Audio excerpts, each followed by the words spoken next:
This is Dr. Charles Parker, and you're listening to Core Brain Journal. It's a place where I connect both fresh discoveries and interesting different perspectives from advanced mind science with the realities of real people and everyday life down on Main Street. Well, welcome aboard, folks. Dr. Charles Parker here one more time at Core Brain Journal, and we have a very interesting guy here today who's talking. You know, we so often talk about the mind and body being connected, and almost every single one of our esteemed guests comes in and tells us really interesting things about that connection and how we can understand it, how we can improve upon it, and deal with each person as an entirety, as a customized entirety, if you could. You know, perhaps a bad word, but we have to think about it that way. So, Dr. Chris Weaver, thank you so much for joining us. Chuck, absolutely. It's my pleasure being here. Thanks for having me on.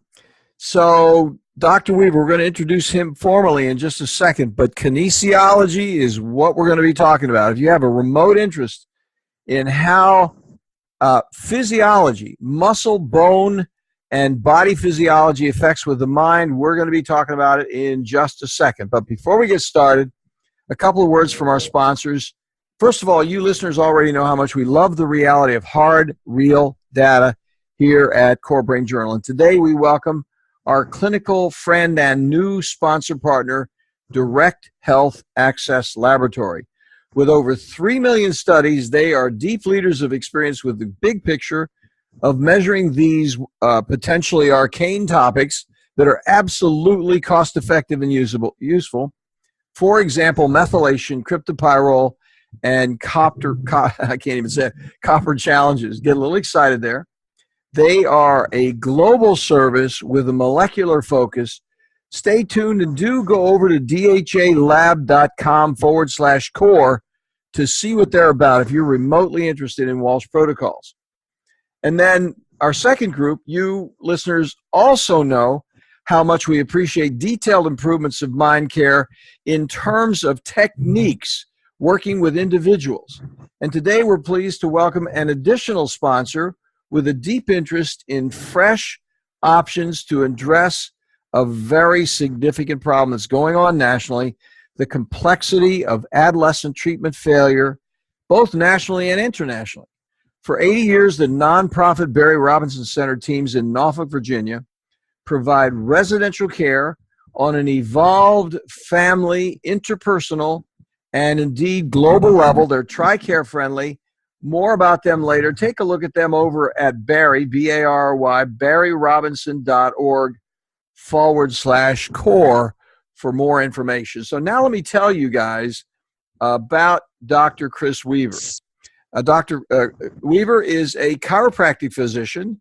He is practicing down in Gastonia, North Carolina, right near the functional medicine capital of the world on the East Coast. It isn't Seattle. It's out here, and it's in Asheville, North Carolina. And he's resided in Asheville, North Carolina, has wellness centers located right outside in Fletcher, North Carolina. As a chiropractor, his objective is to locate, analyze, and remove misalignments of the spinal bones that are placing a pressure on the spinal nerve roots. Now, some of you are going to say ho-hum to that. Now, those of you who say ho-hum, you have to remember that I'm an osteopathic physician myself. My mother was an osteopathic physician. My brother was an osteopathic, still is, but he's retired. And what happens is this is just part of understanding what's going on physiologically, neurophysiologically, and has to do with healing. We're going to hear more about it in a second. So the pressure that is placed on the nerve root on the vertebra is an interference in the brain's ability to communicate with the body and vice versa. As an applied kinesiologist, Chris is going to tell us how he looks at the muscular system, the acupuncture meridian system. Hey, folks, that's only about 7,000 years old, by the way. The lymphatic system, the neuromuscular reflexes, nutrition, and all of the different release modalities that release tension and stress placed on the central nervous system. He's looking at the whole picture is what it comes down to. So, Chris, with that, let's go ahead and ask you to tell us a little more. Our topic today is really your topic, applied kinesiology. First of all, tell us, what in the heck is that all about? What is applied kinesiology? Well, I tell you what, they probably could have came up with a little easier name to pronounce. It can be, so in the field we call it AK, so it makes it a little bit easier to pronounce, especially for a good old boy from Gastonia, North Carolina. So, but no, you did an amazing job. I don't know if I can top the introduction that you gave there. That was pretty great, pretty impressive, and that's pretty much the gist of it. First and foremost, I am currently a chiropractor. Big important aspect of what I do is making sure that the spine is structurally in alignment. As you said, there is no pressure being applied to those spinal nerve roots. I think the thing that people kind of miss the picture with is those spinal nerve roots are connected directly to your spinal cord. And so it's kind of the beginning stages of what's called the peripheral nervous system. But, you know, those little guys that come outside of the bones there in the spine, those have a direct connection to the spinal cord. So pressure there certainly can manifest itself in a lot of different ways. And, you know, kind of the old thing that we deal with is, well, I'm not in pain. I don't have back pain. Do I need to come see a chiropractor? And why on earth would I? And, you know, what I always tell people is only 20% of your nervous system has anything to do with pain reception. The other 80% has everything to do with function of every single cell, tissue, muscle, organ in the body. So you have an 8 out of 10% chance that there can be a misalignment causing an interference in your nervous system, your brain's ability to communicate with your body, which is a pretty big deal, and have no idea that it's occurring because there's no pain there. So, and applied kinesiology for me was a blessing in that it just takes things to a completely different level in terms of how I can help folks. Like you said, we're looking at the acupuncture meridian system to make sure that the energy flow throughout the body is what it should be. We also look at the lymphatic system, which anytime there's muscle inflammation, there's conditions, anything like that, one of the concerns is a sort of inability of the lymph system to drain the way that it's supposed to. And obviously that's our body's way of getting rid of a lot of icky foreign objects, viruses, bacteria, all of those things that we come into contact with. So vitally important that that's flowing as it should be. Circulation, big issues there. So we want to make sure that, you know, the body is able to get the blood, nutrition to the areas that it should. And then anytime there's a condition in the body, typically we see that there's some type of vitamin or mineral deficiency that's taking place. So it really just helps me up my ability to help a person in a holistic manner. We're not just fixating on that spinal misalignment. We're looking at the effects that misalignment is causing and trying to address. You know, here's the thing that I think a lot of chiropractors fall short with, is we're never really looking for what's causing these misalignments to continue to occur. And so, you know, it's one thing to make adjustments, and I think kind of our big thing in chiropractic is we adjust the cause. We're looking at the cause for conditions in the body, and that we're not putting a Band-Aid on top of something, or we're not, you know, providing a medication to address the symptoms. But honestly, here's the thing. If you're adjusting someone over and over and over and over again, well, what's the difference? It's the same thing as putting a Band-Aid on top. You're just utilizing an adjustment versus, you know, a medication or something like that. You know, Chris, that's so interesting, you know, because while you're talking, what you're saying is, folks, we got to go deeper than just, you know, yes, you can have a misalignment. You can put somebody in an adjustment and hear that back crack or the neck crack or whatever. But what Chris is saying, folks, it's a lot more than that, because if you're really looking at what's going on, you have to deal with what the underlying cause is to really facilitate the person straightening out for the long run and having no future maladaptive misalignments. But more than misalignments, that's why I'm hesitating there, because it's really that misalignment's just a symptom of something else that's going on. Absolutely. Yep. That's exactly right. And, you know, my saying is that the body's only going to receive this adjustment that I, you know, provide for a person, as well as what the muscular system is going to allow. The biggest causes of spinal misalignment, the main cause is stress. And there's 3 different types of stress that we're looking at that has the potential to cause those spinal muscles to contract to the point that they're going to pull the vertebra out of alignment. And that's emotional stress. So you think about it, and anytime you get emotionally stressed out, first thing you do is kind of clamp down, and you hold a lot of pressure in the shoulder region, in the back. The toxins, so the chemical stressors that we're encountering, and trust me, more and more these days we're exposed to a whole plethora of just environmental toxins, from the pesticides that are sprayed on everything from our grass to our food, the emissions from cars. I mean, just everything, the cleaners that we're using to so-called clean our houses and our offices and so forth. And then, of course, there's physical stress, which I think is probably the least likely cause of spinal misalignment. It's very rare that somebody's involved in an auto accident or takes a nice blow to the back, in a football game or something. And, of course, that has the potential to cause some misalignment. But it's sort of the emotional and the chemical that people don't necessarily think about. But, that affects the muscles, and the muscles affect the bone. And so, you have to look at everything. You can't just look at the structural component. So true. I mean, it's funny because while you're talking, I'm thinking about the different things. We had a guy who was an extremely articulate instructor when I was in medical school on osteopathic principles. And one of the things they said, which is completely in line with what you were saying a moment ago about many individuals on your side of the field, is the phrase was find it, fix it, and leave it alone. and you and I are talking about something different than that. Where you say find it, fix it, and go further. I mean, don't really just let that be and the same things happen over in psychiatry, by the way, Chris. Psychiatry is loaded with the opportunities of chasing labels and putting human beings in boxes that really don't exist in reality. They're just appearances, and they're not even scientifically. I mean, they have a certain measure of science behind them because people have tried things based on appearances that do work. They're not something to throw out. Look at what's really going on with an individual. We've got to look at brain function. We've got to look at the way the body works with the brain to figure out what's really going on. Or we're throwing meds into a smoke screen. We don't really know what we're doing. We're chasing. It's like resuscitating the canary in the coal mine instead of looking for the methane. Exactly. That's a really good analogy.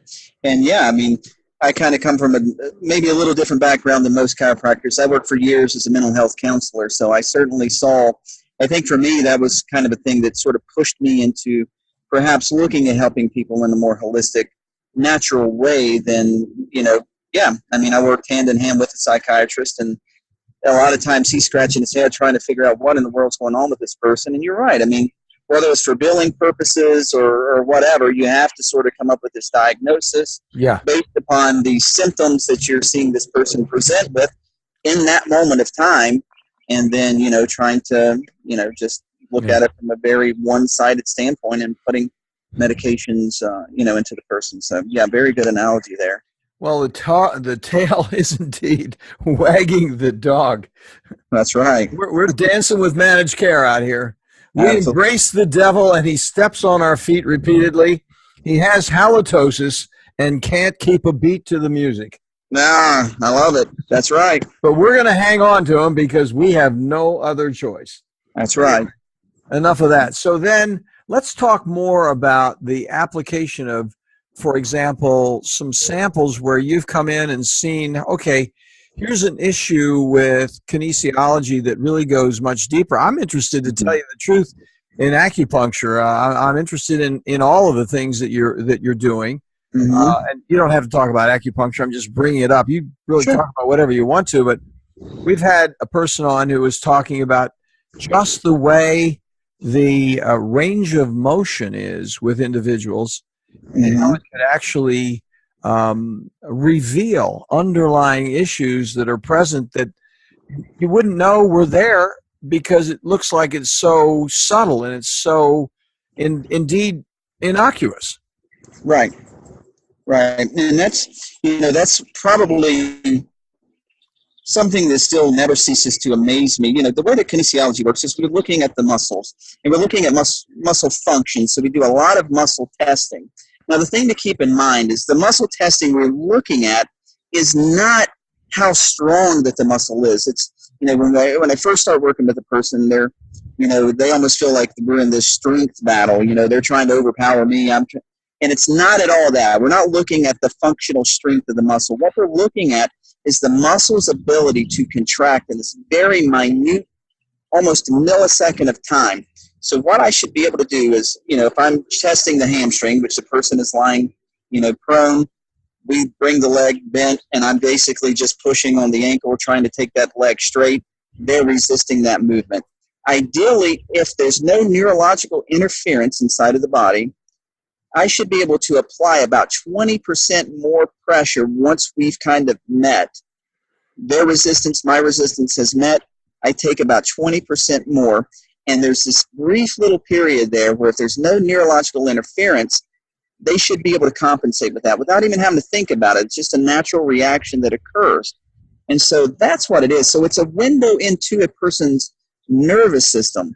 And that's just a basic, that's where we start. It's just letting us know, okay, there's some type of noxious stimuli somewhere in the nervous system. And then from there, you have to create a picture. Is it a muscular injury? Is it an issue with, one of the acupuncture meridian points that's not opened, or is it too open? There's too much energy flowing through there.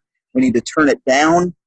Is there an organ? For every muscle, there's an organ correlation. So, for instance, if both sartorius muscles are shot and there's just no, they're testing inhibited is what we call it. So not testing weak. That's kind of not a great term, but some folks say what's a weak muscle.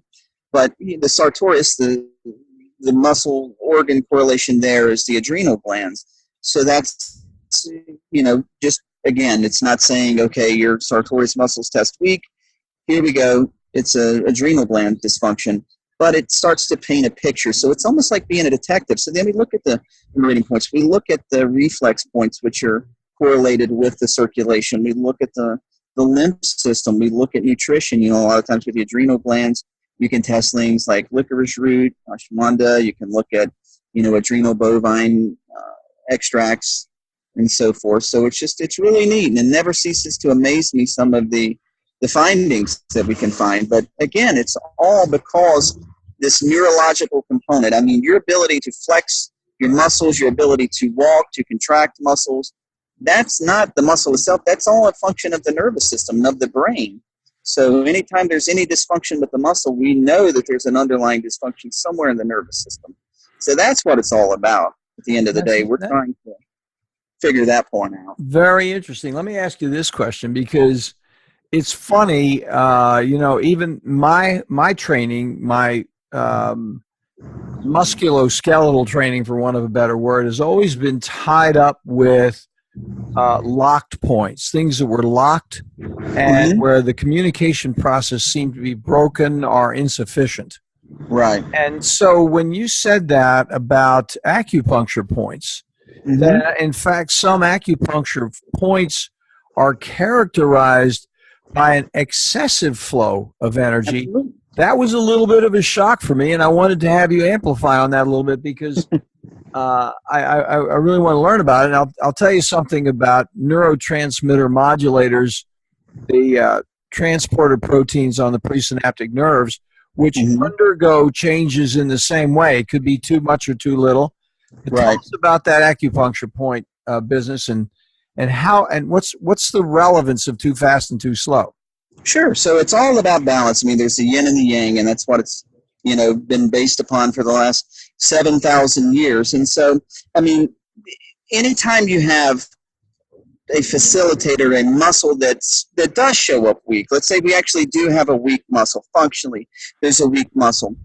Well, there's always going to be compensation that's taking place. I mean, very seldom is our body going to allow us just to not be able to walk. Let's say we have, the lateral head of the hamstring is actually weak. Well, we're not going to lose the ability to walk, to flex our leg. It's just the medial head is going to compensate. Other, muscles in the body will compensate. So at that point, they become overactive. And so you have this little guy here, the lateral head, that's not living up to, what he should be able to do. So the other guys are having to put in overtime. Well, they're overworked, they're overtired. So we typically will see kind of an overabundance of energy flow into these guys. So we need to tone those down, let them relax, and then bring up that lateral head, of the hamstring Oh, to yeah. get him back.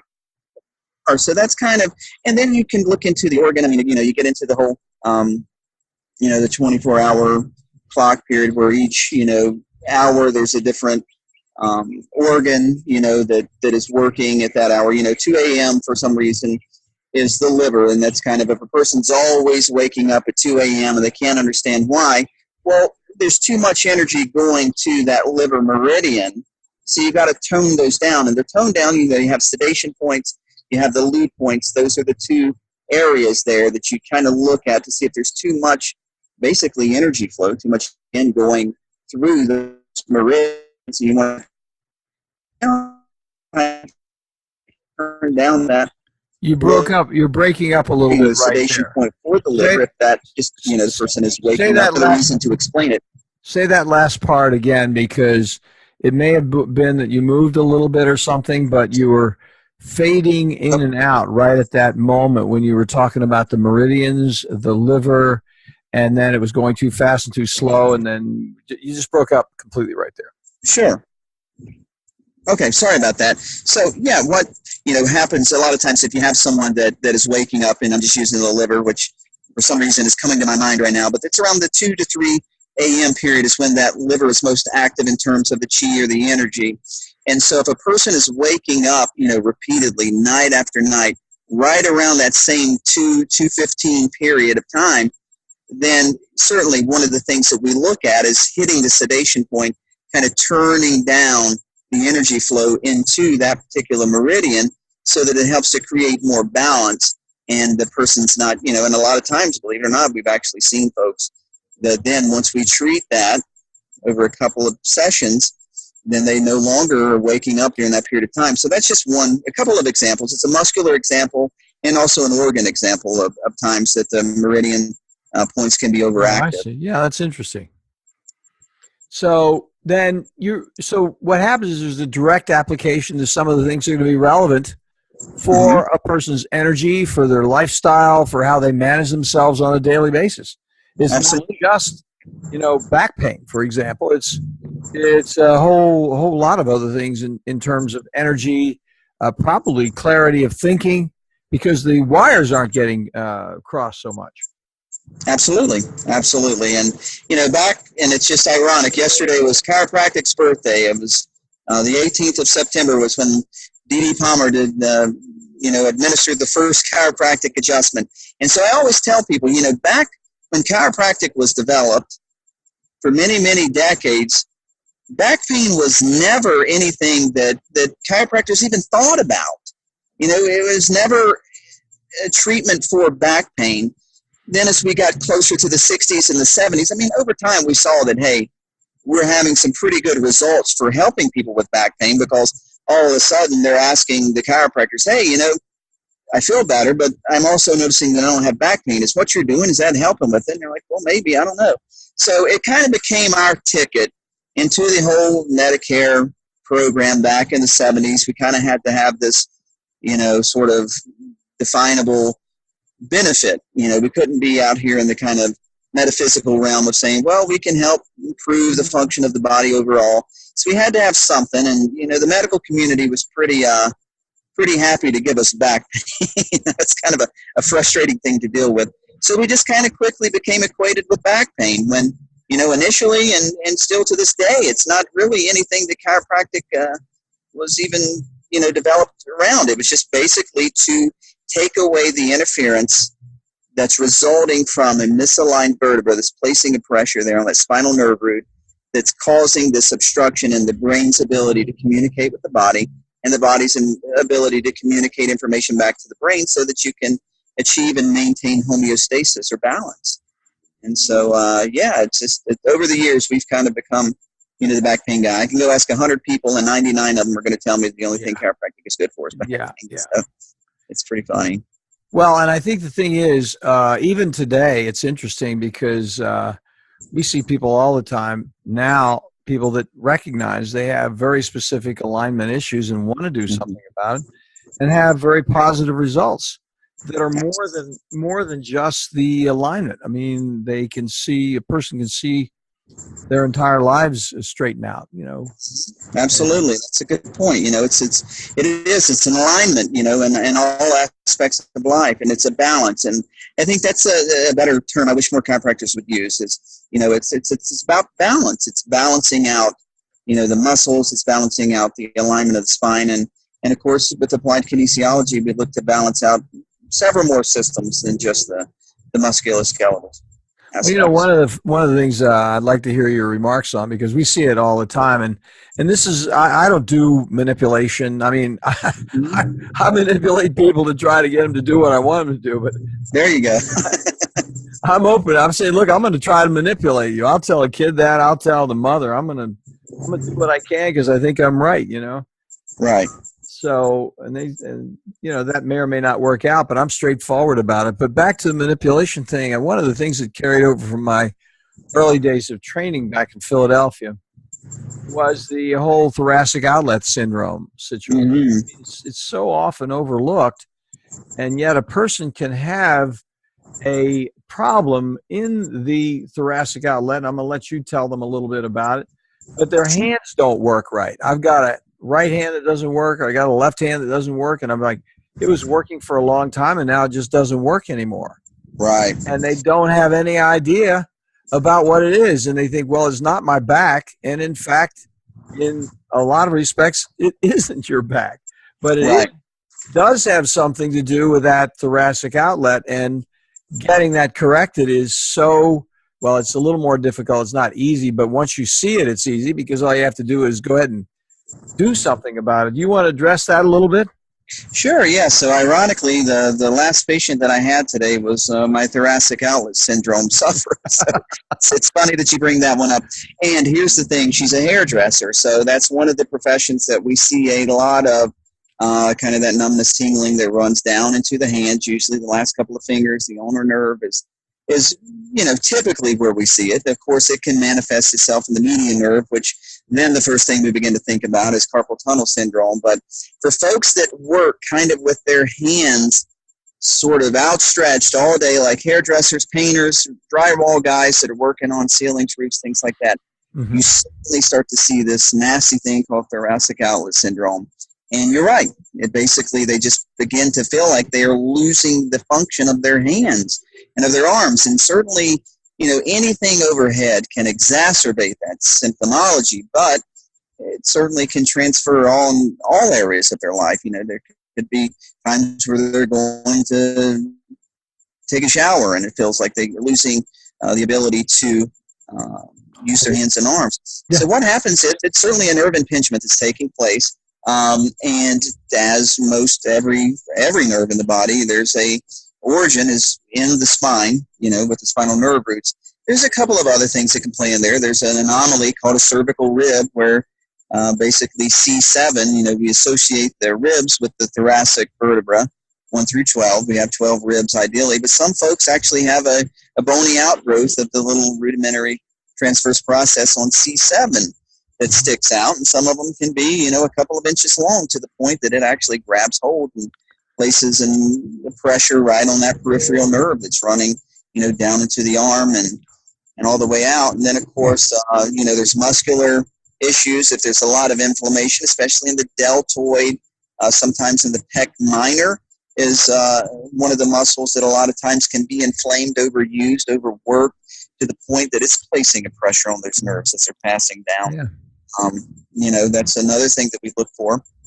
And so it's sometimes we always, here's the analogy that one of my professors gave me is a lot of times, if you pull a dog's tail, where does the sound come out of? It comes out the mouth. So the issue is there at the tail, but it's manifesting itself on the opposite end of the dog, So yeah. You can't always think, okay, well, this is a hand issue. This is an arm issue. Actually, in fact, the true problem is in the spine. So a lot of times making adjustments to the lower cervical region, the upper thoracic region, those are kind of the areas that are most at play if there is thoracic outlet syndrome.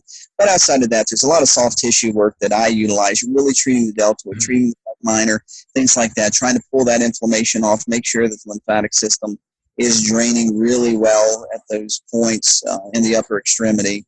So, yeah, certainly certain professions put you more at risk for it, but, I've seen school teachers that have some pretty nasty symptoms as a result of thoracic outlet syndrome. So, Wow. yeah, Well, I listen, think I'm going to come. Go ahead. sure. I was just going to take a quick break, and I thought what I'd do is ask you a question now Sure. before the break, and have you address it. This is really Core Brain Journal, and I don't mean to put you on the spot, but I do want to have you address this because you're really thinking very deeply about these matters. You're not just thinking about the spine. We're talking about some manifestations of things that are related very peripherally, and really what I want to do is get a little bit into the brain and psychology and the head a little bit with you, and ask you the question: how does applied kinesiology really work with mental issues, including whatever, depression, cognitive awareness? I mean, the obvious one would be headaches. Let's come back in just a few minutes and talk about that one. So we'll be back in just a sec.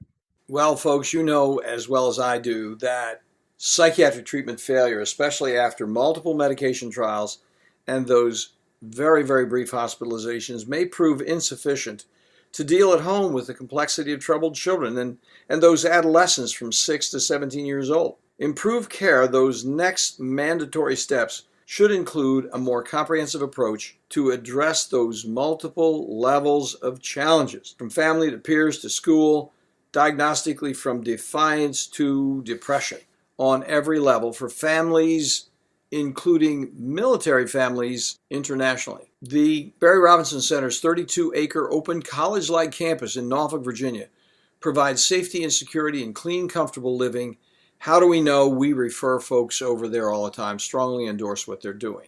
So for further information, an informed interview, connect at this page, barryrobinson.org/core. Well, you folks already know that here at Core Brain Journal, we're on a mission to introduce you to resources that make significant contributions to the investigation of those predictable mind science applications. Our colleagues at DHA Lab Group provide a real difference with treatment options for people at every level, from first awareness of mind problems to those frustrating times when even well-informed treatment becomes surprisingly unpredictable. For my entire professional life, from psychoanalysis to brain scans, I've searched for, yes, improved predictability.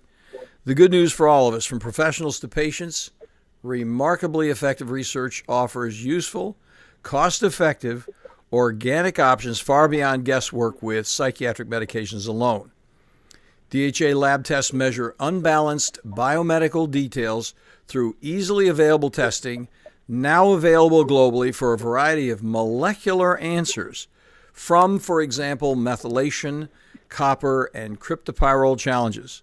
Check in for more details at dhalab.com core. That's dhalab.com/core. Okay, coming back, we're going to look, and thank you so much for taking a moment here, Chris, to tell us about this stuff. We're really interested in this Core Brain Journal concept of how are we going to keep track of the things that actually affect brain function. And one of the reasons I wanted to have you on, and it's a little late in the interview here, I'm sorry it takes so long to do this. I got off on the whole issue of thoracic outlet, which is a private interest. It's interesting you had a patient with it. But give us a couple of words about what happens with you, patients, and how applied kinesiology can work to the overall development of a person in terms of their cognitive, their emotional life. You talked about sleep already, which is a very important point. So just address a couple of thoughts there, if you will, please. Absolutely. So one of the things that I see, and it's just kind of one of the things I appreciate seeing the most with folks as I work with them over a period of time, is there is a lot of emotional turnaround. And it's one of the things that usually doesn't manifest itself so much in the first visit. People aren't coming to a chiropractor to talk about issues with anxiety or depression or PTSD or any of these things. And I've seen all of these things. So they almost sort of unfold themselves as we're working more and more together. Now, one of the things, just from a chiropractic standpoint, certainly getting any interference out of the nervous system that we can that's beginning in the spine will certainly help to regulate mood, things of that nature. I mean, it's just, properly functioning nervous system sets the stage for, more emotional balance. But with the applied kinesiology, we actually have different techniques that we utilize, from cranial adjustments. People don't think about it, but those cranial bones do move. I mean, they're not moving to the same degree as what the spinal vertebra move, but they have to be able to move just slightly in order to, compensate for changes in pressure of the cerebrospinal fluid. I mean, certainly if we have head injuries, things like that, we start to get a lot of swelling and so forth. So they have to be somewhat pliable. They're not completely locked down. So we do cranial adjustments. A lot of times what I've seen is if there is, the temporal bone or the parietal bone especially, even the hard palate, those are kind of the three big areas that we see a lot of, are the sphenoid, which is more or less right there with the hard palate. If there are, certain pressures or misalignments of those bones, they put more of an intense pressure kind of on the brain itself. So a lot of times, not just with headaches, but also some emotional stuff, kind of freeing that up, getting those sort of placed back in a more ideal positioning has certainly helped. But we also utilize like temporal tapping. I don't know if you're familiar with that. No, what is that? So basically what we have is a person is just going to tap along what's called the temporal sphenoid line, which is just a line that basically outlines the temporal bone starting at the external acoustic meatus or the ear hole. And so they're going to gently tap as they work their way all around kind of the outline of the temporal bone around towards the back of the ear. Now, as they do that, what we'll do is if they're wrestling with a certain issue, just say, for instance, having a really hard time with my spouse. So we're going to have them think about having a really hard time with my spouse, having a really hard time with my spouse, kind of just making this, and they don't have to say it out loud. It can kind of just be this internal dialogue that they're having as they're tapping along that. And if they're in the office, then I'll tap it for them. And so we'll tap on the right side and they'll do that. Well, then on the left side, we're going to do the same thing, just going along that same outline there, the temporal bone. We're going to just gently tap, going around. They're going to say, I'm no longer worried about this issue with my spouse. I'm no longer worried about this issue with my spouse. No longer worried about this issue with my spouse. So it's almost like this affirmation that we're doing. At the same time, we're tapping. And, this kind of just goes back to old Eastern medicine. It's nothing certainly that Goodhart developed when he was doing the applied kinesiology. He just kind of studied everything. He's like, you know what? This Eastern medicine stuff has stuck around for centuries, for millennia, There's got to be something to it. So we use that. And then there's also neurological switching, where it's just kind of people get switched. And it's, right brain, left brain, things are kind of wonky. And one of the things that I always look for is if I tell someone to lie face down on my table and they lie face up, it's like, there's something kind of off there. So we, again, look at the acupuncture meridians. We'll look at the cranial bones, things like that, just to see if there's any kind of emotional switching that's taking place. And stress is kind of the big culprit there. If you're dealing with stress and you're dealing with adrenal fatigue, things like that, then you're kind of, battling a lot of things emotionally. You kind of get a little wonky there. And so, there's some certain things that we can do to kind of help unswitch a person and kind of get things back on track for them. So it throws your symmetry off. Now, I was listening to what you were saying because I hadn't heard about tapping before, but I wanted to review that and just run the tape back on that real quickly, because I wondered if there was a methodology in terms of negative and positive with brain laterality. I mean, did you start with the left side on the negative and then get a positive on the right side for a reason? Is that a part of the technique? Yes, it is part of the technique. And yeah, you do start with kind of the negative on the left and go to the positive on the right. Absolutely. And I'll be doggone. That's interesting. So what's this is a deep question, but if it works, how in the heck does that work? What goes on? Because usually it seems to me that my recollection of it is that the left side is the one that's pulling the more logical perceptions together, and the right side then has something to do with the emotional, creative side. How does that synchronization work? And that's the way that I understand it, certainly. So it's kind of, just affirming on that logical, the left side there, that yes, we have an issue. There is an issue. So it's accepting, it's confirming, it's just affirming that there is an issue. We're allowing ourselves to accept the fact that, yes, we have something. A lot of times, we don't say, and again, it's not having to say it out loud. If the person wants to say it out loud, it's certainly fine. I'm not going to discourage them from doing that. Yep. But it's just affirming that, yes, there's an issue there. And then we just tap into, like you said, the more creative side, the more emotional side, and say, you know what? We've allowed ourselves to accept the fact that there is something going on, and it's okay. There's nothing wrong with the fact that we are wrestling with this. But now we're going to give ourselves permission to just let it go. We're going to let that more, just creative, emotional side sort of deal with it. And so that's interesting. I wonder, of course, we have a number of people in our practice that do eye movement desensitization, EMDR. Sure. But I don't know, and I don't know the technique. I haven't really talked to them about this, but it's interesting, that lateralization. I'm going to have to talk with them about it. Right. And see whether they use that lateralization. I didn't think they did a lateralization. I think that there's a synchronization that takes place, but I didn't think that they were using it with a specific focus to a specific area. That's an interesting. Right. Mm-hmm. Yeah. Well, I appreciate it, Chris. We're winding out of time here. We've talked for, it seems like the time has just flown right by, because this is an interesting conversation. I mean, the thing we had to do in the front part of it is get over some of the language and really think about what we're really talking about and what's the meaning of it. We got into some good examples. And here in this, a little bit too late, we got into how it actually can be applied with some of the more psychological, brain-oriented things. And to tell you the truth, we had a person talk about cranial restructuring earlier. I think it's an interesting, a very interesting topic. And that whole, in fact, that's 018 at Core Brain Journal. A guy named Howell was talking about neurocranial restructuring. And I think, that whole thing, people don't know that you can move the cranial vault around. And it's just not so hocus pocus, because the perception is that it's locked. Right. And absolutely. And you're fighting a perception that's no, it's locked.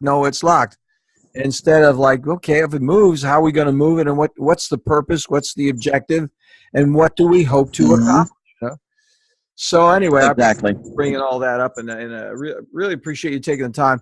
Tell us where we can get a hold of you. We're going to have this in the show notes. But Dr. Chris Weaver, where could we locate you? Okay, well, our physical address, we're here at 28 Heritage Park Drive in beautiful Fletcher, North Carolina, right outside of Asheville, up here in the beautiful Blue Ridge Mountains of North Carolina. And so, if you're in this area, you're within driving distance, we'd love to have you swing by. So we're at 28 Heritage Park Drive, Fletcher, North Carolina, and it's 28732. But more feasible way of getting in touch with us, you can visit our website. We have a website that has a lot of what we do, some videos. We have a blog, that I try to do some health tips, things like that. It's www.pranachiro, that's PRANACHIRO.com. We are on Facebook. We're just facebook.com/pranachiro. Certainly can give us a call. Our phone number is area code 828-337-2916. Time permitting, I certainly do my best to call folks back, answer questions. Had a guy that attended a talk that I did earlier last week that fell and hurt his hip. So he gave me a call, and I kind of walked him through some things that he could do himself at home to help. So, we're pretty easy to track down and get a hold of. So just, however it takes, get a hold of us. Pranachiro. You have a spiritual chiropractic, you're on another planet, buddy. This is a good thing. You're talking. I appreciate that. I take that as a compliment. I do. It is, because what's happening is you're really thinking from a different perspective, and just even using the prana is really saying, hey, we're looking at this in a much more non-traditional way, not to lay the traditional aside, but if we're going to do something, let's really look at the entirety of the situation instead of just, as we said right at the beginning, we don't want to just find it, fix it, and leave it alone. We want to really dig deeper and really so we can prevent the happenstance down the road. Absolutely. Well, thanks a lot, Chris, for taking the time. I look forward to talking to you again and look forward to meeting you personally one day. I'd love to come down to Asheville. Be fun. Absolutely. Hey, you get down this way, definitely stop by, Chuck. We'd love to have you. All right. Thanks a lot, Chris. You have a great day, buddy. You too, buddy. Thank you. Thanks for listening to Core Brain Journal. We're working every day behind the scenes to bring you reports that connect research benches with those street trenches. Here we share the complexity of mind science because, as you know, details really do matter. One of the most pervasive, misunderstood challenges is how commonplace medications, like those written for ADHD, are used so regularly without clear guidelines. If you think you'd like more specifics, take a minute to download my 2-page PDF packed with video links and references on the absolute essentials of how to start ADHD medications. They're easily available at corebrainjournal.com/start. Thanks for listening.